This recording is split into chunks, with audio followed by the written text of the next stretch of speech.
토요 예배 올려드리시는 우리 교우님들을 주님의 이름으로 환영합니다. 그리고 오늘이 10월 1일 첫날인데 이 한 달도 주님은 정이 풍성히 마심을 또한 축원드립니다.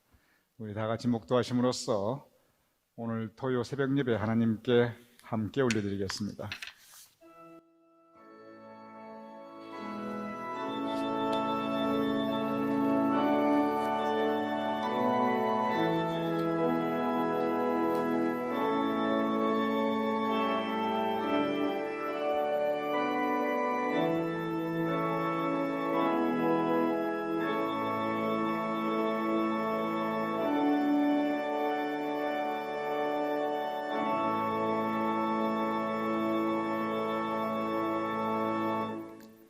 아무것도 염려하지 말고 다만 모든 일에 기도와 간구로 너희 구할 것을 감사함으로 하나님께 아뢰라. 아버지 하나님, 이 시간 주님께 감사함으로 기도하기 위하여 감사함 가운데 우리의 소망과 간구를 주님께 올려드리기 위하여 근심, 걱정, 염려할 것 많은 세상에 살지만 그러나 주님께 의지하기 위하여 이 새벽 주님의 전에 나왔사옵나이다. 우리의 모습 그대로 주님께서 받아주시옵시며 우리의 기도와 간구를 주님께서 응답하여 주시옵소서. 이 새벽제단 온전히 주님께 의탁하오며 예수님의 이름으로 기도드렸사옵나이다. 아멘. 우리 다같이 찬송가 292장 주 없이 살 수 없네 함께 찬양하시겠습니다.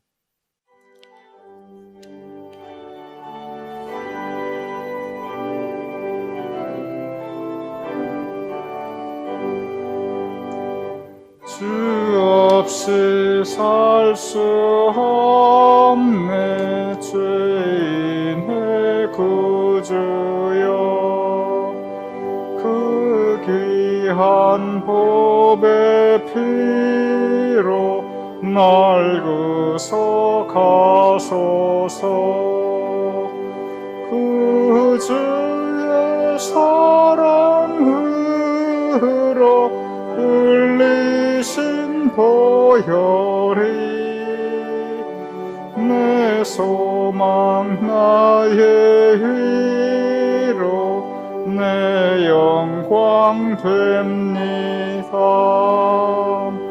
주 없이 살 수 없네 나 혼자 못 서리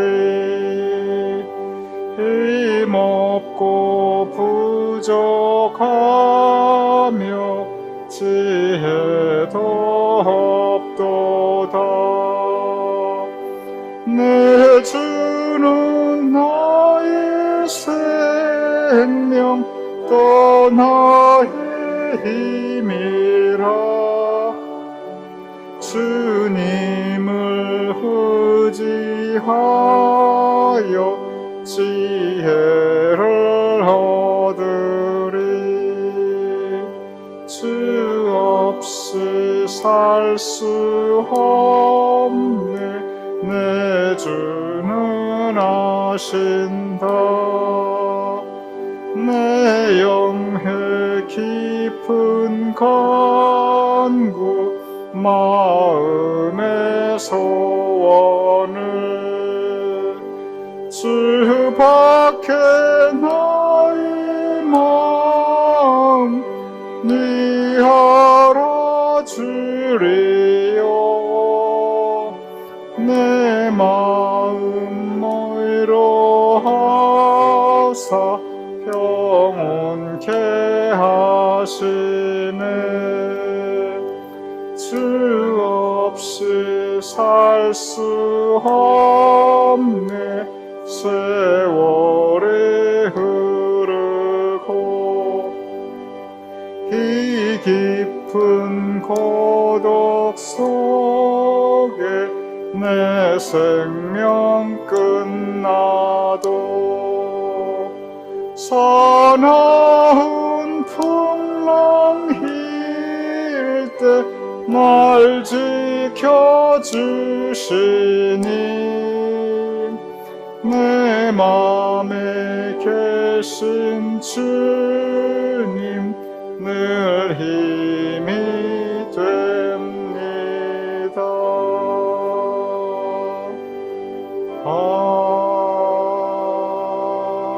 아멘.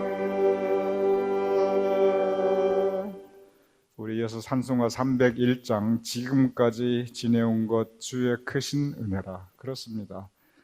지금까지 지내온 것 주님의 크신 은혜입니다. 우리 함께 찬양하시겠습니다.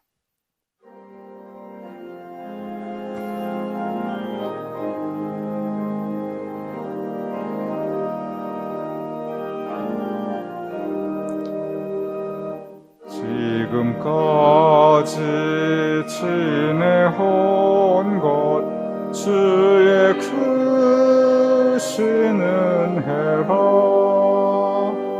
한이 없는 주의 사랑 어찌로 말하랴. 자나깨나 주의 손이 항상 살펴주시고 모든 일을 주 안에서 형통하게 하시네. 몸도 맘도 연약하나 새 힘받아 살았네. 물 붓듯이 부으시는 주의 은혜 족하다. 사랑 없는 거리에나 험한 산길 헤맬 때 주의 손을 굳게 잡고 찬송하며 가리라. 주님 다시 뵈올 날에 날로 날로 다가와 무거운 짐 주께 맡겨 벗을 날도 멀잖네. 나를 위해 예비하신 고향 집에 돌아가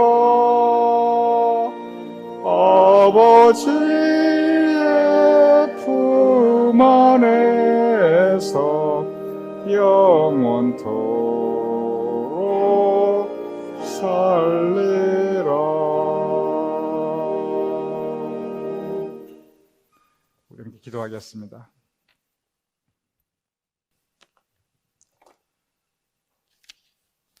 아버지 하나님, 이 시간 우리를 주님의 전에 불러 모아주셨음을 감사하옵나이다. 오늘 이 시간 주님께서 우리의 발걸음을 주님으로 인도하셨듯이 언제나 우리의 인생 여정 주님께서 우리를 인도하여 주시옵소서. 지난 간밤도 우리에게 좋은 휴식 허락하여 주셨음을 감사하옵나이다. 지난 간밤 주님께서 우리를 지켜주셨듯이 우리 삶의 모든 날들을 주님께서 보호하여 주시며 지켜주시옵소서. 또한 우리의 행하는 매일 발걸음에 성령님께서 허락하시는 은혜가 있게 하시며 우리의 인생 여정 함께 걸어가는 우리 신앙의 공동체, 우리 믿음 안에서의 한 형제자매 된 우리들, 우리가 서로 사랑하며 서로 위로하며 서로 격려하며 살아갈 수 있도록 도와주시옵소서. 또한 우리 가운데 기도의 능력, 기도의 응답이 언제나 함께할 수 있도록 주님께서 도와주시옵소서. 아버지 하나님, 오늘은 10월 첫날이옵나이다. 새로운 한 달을 우리에게 주심을 감사하옵나이다.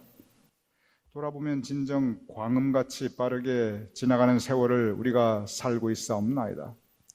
날아가는 것 같은 인생을 우리가 살고 있사옵나이다.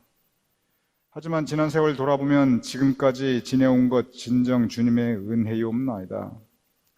우리의 삶 가운데 때로 고통과 어려움의 시간이 있었지만 그러나 에벤에셀 하나님께서 그러한 때마다 도와주셨음을 고백하지 않을 수 없사옵나이다. 아버지 하나님, 앞으로도 우리의 인생 모든 날들에 주님께서 도와주시며 에벤에셀 하나님께서 우리와 함께해 주시옵소서. 우리가 이 세상 살아가면서 주님 의지할 수밖에 없사옵나이다. 아버지 하나님, 우리가 연약할 때 연약한 가운데 홀로 버려두지 마시옵소서. 우리가 방황할 때 우리를 홀로 버려두지 마시옵소서. 그러한 때마다 우리에게 주님께서 허락하시는 새로운 힘과 용기와 능력 있게 하시며, 그러한 때마다 주님께서 직접 목자 되신 주님께서 우리를 찾아주시옵소서.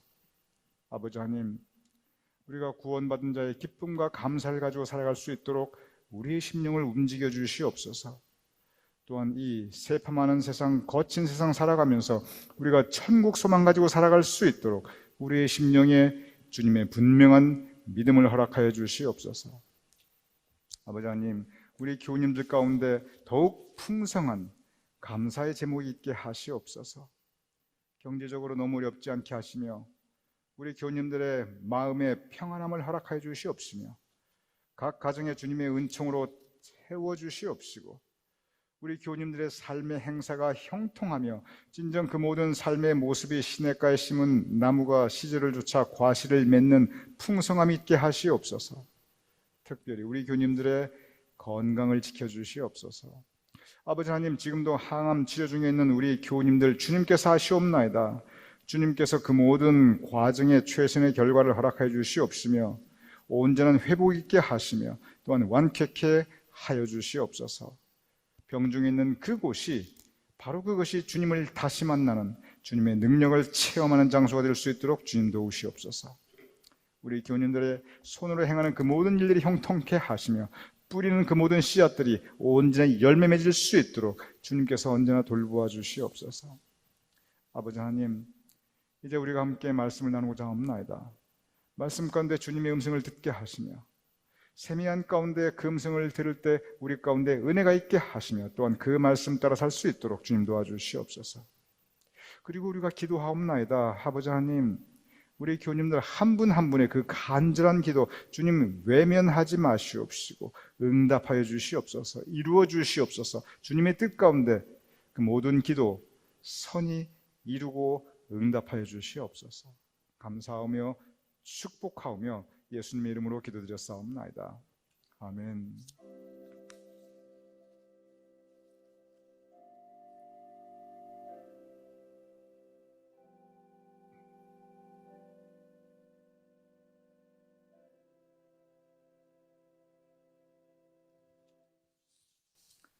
오늘 우리 교우님들과 함께 나눌 성경 말씀 빌립보서 2장 5절에서 11절의 말씀입니다. 빌립보서 2장 5절에서 11절 제가 봉독하여 올리겠습니다.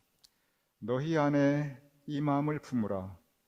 곧 그리스도 예수의 마음이니 그는 근본 하나님의 본체시나 하나님과 동등됨을 취할 것으로 여기지 아니하시고 오히려 자기를 비워 종의 형체를 가지사 사람들과 같이 되셨고 사람의 모양으로 나타나사 자기를 낮추시고 죽기까지 복종하셨으니 곧 십자가에 죽으심이라.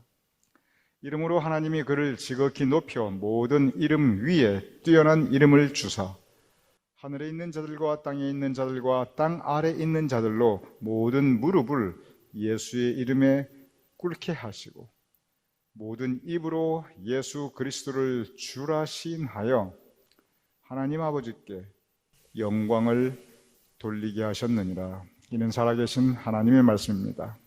아멘. 모든 성경 말씀은 사실 거울과 같습니다. 그런데 집에 거울이 한 개만 있는 게 아니거든요. 여러 개 있지요. 집에 거울이 여러 개 있지만 그 중에 특별히 큰 거울, 또 자주 보는 그런 거울이 있습니다. 성경 말씀도 마찬가지입니다. 성경 말씀이 모두 거울같이 우리의 모습을 비추어 주지만 저에게 개인적으로 참 큰 거울, 제가 자주 보게 되는 거울, 그 중에 하나가 오늘 볼 빌립보서 2장 5절에서 11절의 말씀입니다. 이 말씀 참 특별합니다. 물론 모든 성경 말씀이 특별하죠. 그런데 특별히 특별합니다. 왜냐하면 오늘 본문은 빌립보서 2장 5절 이하의 본문은 예수님의 마음에 대해서 기록하고 있기 때문입니다. 예수님의 마음, 그냥 그 표현 그 자체가 참 좋지요. 예수님의 마음, 그냥 듣기만 해도 뭔지 모르게 우리 마음속에 은혜가 되는 그러한 표현입니다. 예수님의 마음, 당연히 우리가 본받아야 할 마음입니다. 가장 본받아야 할 마음이 예수님의 마음이 아니고 또 뭐가 있겠습니까? 그리고 예수님의 마음을 우리의 그 번잡하고 어지러운 우리 마음 가운데 품고 살아야 됩니다. 그래야 우리가 예수님의 마음을 조금이라도 본받을 수 있죠. 그런데 우리 한국말 속담에 10길 물속은 알아도 한 길 사람의 마음속은 알 수 없다고 하였습니다. 맞는 말이에요.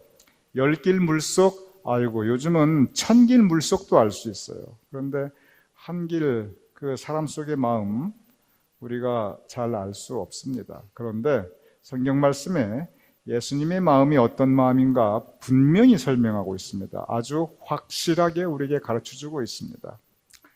성경에 보면 예수님의 마음 딱 두 군데 나옵니다. 간단 명료하게 나옵니다.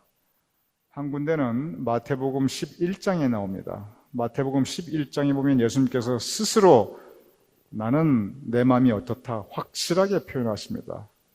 뭐라고 말씀하시냐면 나는 마음이 온유하고 겸손하니, 우리 교우님들 지금 토요일 새벽이지만 함께 저를 따라해 주시기 바랍니다. 나는 마음이 온유하고 겸손하니.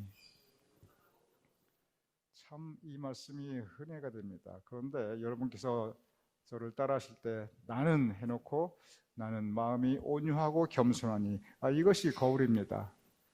이 큰 거울 앞에 우리의 모습을 바라보는 것입니다.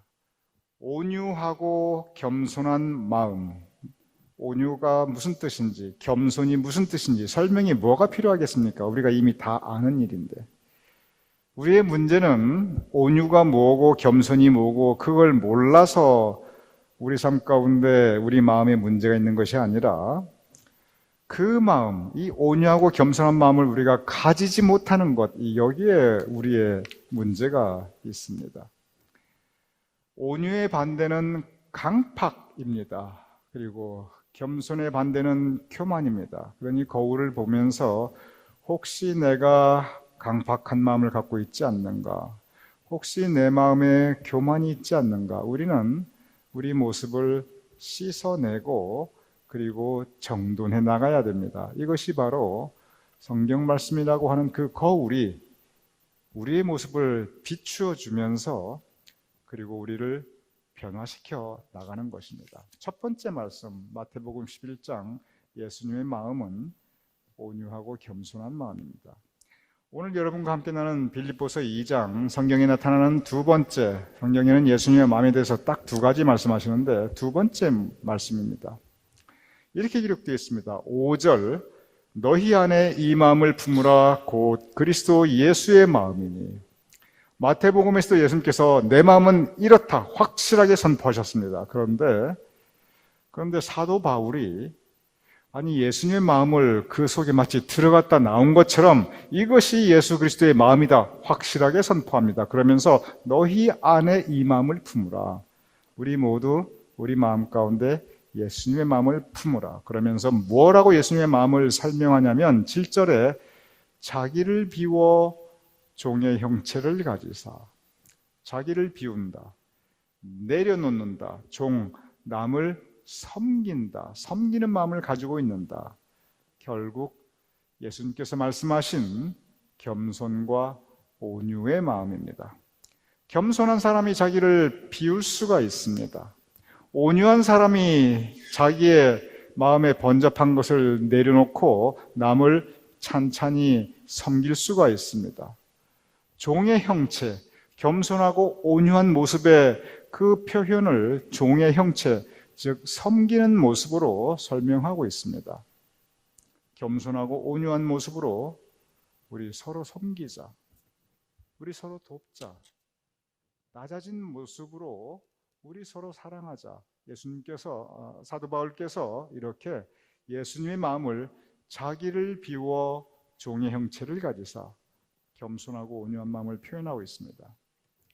여기까지는 예수님께서 말씀하신 나는 마음이 온유하고 겸손하니 똑같아요.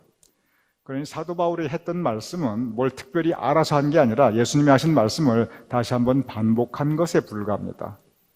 그런데 오늘 본문을 보면 사도 바울이 예수님의 마음, 이 겸손과 온유에 한 가지를 더 추가합니다. 이것은 뭐냐면 사람이 내가 어떻다 나를 설명할 수도 있지만 다른 사람이 나를 보고 나하고 10년, 20년 또는 평생을 살아보니 내가 저 사람을 대해보니 저 사람이 이렇다라고 상대방이 나를 평가하고 있는 나의 모습이 있습니다. 우리 모두가 다 그러한 상대방이 나를 보는 내 모습이 있고 또 내가 상대방에게 저 사람은 이렇다 하고 내가 저 사람에게 저 사람의 마음을 이렇구나 하고 생각하는 부분이 있습니다. 사도 바울이 바로 그 부분을 한 가지 더 추가합니다. 예수님의 평생 살아가신 모습을 보니 그리고 예수님께서 우리에게 보여주신 그 모든 삶의 모습을 보니 거기 예수님의 모습에 예수님의 마음에 이게 한 가지 더 있다. 그리고 추가를 합니다. 그것이 8절입니다. 거기 보면은 자기를 낮추시고 죽기까지 복종하셨으니 곧 십자가에 죽으십니다. 여기서 복종이라고 되어 있는데 저는 성경 말씀 보면서 이 복종이라는 단어를 순종이라고 번역을 하지 왜 굳이 복종이라고 했나 그런 생각도 저는 때때로 합니다. 여기에 복종이란 말씀은 우리가 성경 말씀에 흔히 우리가 접하게 되는 그 순종과 똑같은 의미입니다. 그러니 이 말씀은 예수님께서 자기를 겸손하고 온유한 마음으로 낮추시고 그리고 순종하셨는데 어디까지 순종하시는가? 죽기까지 순종하셨으니 사도 바울이 예수님의 마음을 이렇게 표현하고 있습니다. 무엇에 대해서 순종하였는가? 하나님의 뜻에 대해서 죽기까지 순종하였습니다. 저는 곰곰 생각해 봅니다. 예수님의 마음에 대해서 사도 바울이 겸손한 마음, 온유한 마음, 그리고 한 가지 더 추가해서 순종하는 마음, 이 세 가지를 제시하고 우리에게 말씀하였습니다. 그러면 그 겸손과 온유와 순종 가운데 뭐가 가장 어려울까? 그 생각을 저는 해봅니다.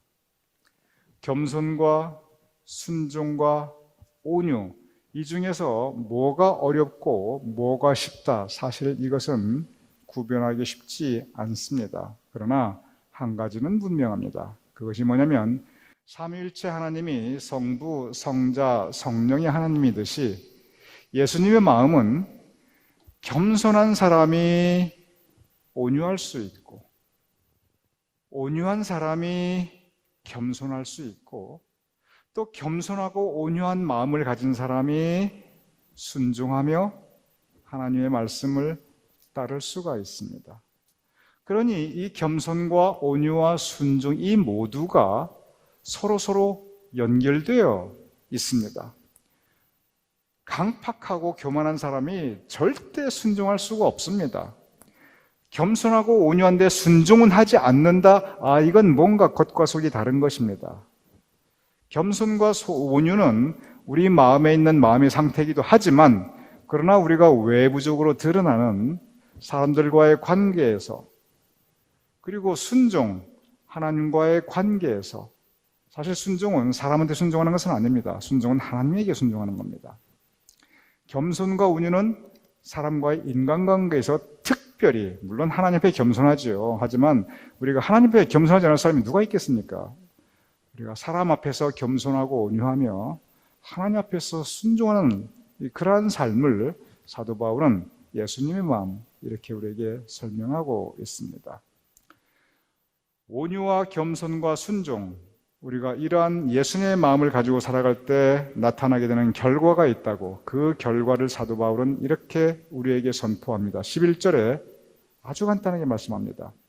하나님 아버지께 영광을 돌리게 하셨느니라. 온유하고 겸손하고 순종의 모험을 가지고 살아갈 때 하나님께서 영광 받으십니다. 우리 모두 하나님께 영광 울리며 살 수 있도록 오늘 이 새벽 예수님의 마음, 겸손하고 온유한 마음, 그리고 순종하는 마음을 가지고 살아갈 수 있는 우리 모두가 될 수 있기를 주님의 이름으로 축원합니다. 우리 함께 기도하겠습니다. 아버지 하나님, 진정 예수님의 마음, 겸손한 마음, 온유한 마음, 그리고 순종하는 마음이 없나이다.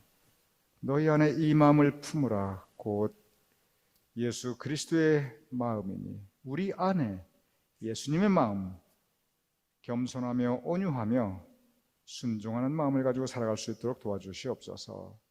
그리하여 하나님의 영광이 온전히 드러날 수 있도록, 이 세상의 빛과 소금으로 살아가며 하나님께 영광 올려드릴 수 있도록 아버지 하나님, 오늘도 내일도 우리 삶의 모든 날들에 우리의 발걸음, 우리의 마음을 주님께서 주장하여 주시옵소서.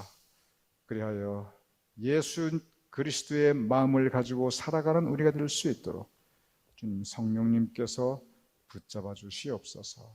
감사하며 예수님의 이름으로 기도드렸사옵나이다. 아멘. 우리 다 함께 주기도문 하심으로 오늘 예배 마치겠습니다. 하늘에 계신 우리 아버지시여, 이름이 거룩히 여김을 받으시오며 나라의 임하옵시며 뜻이 하늘에서 이루어진 것 같이 땅에서도 이루어지이다. 오늘날 우리에게 일용할 양식을 주옵시고 우리가 우리에게 죄 진 자를 사하여 준 것 같이 우리 죄를 사하여 주옵시고 우리를 시험에 들게 하지 마옵시고 다만 악에서 구하옵소서. 대개 나라와 권세와 영광이 아버지께 영원히 싸움나이다. 아멘.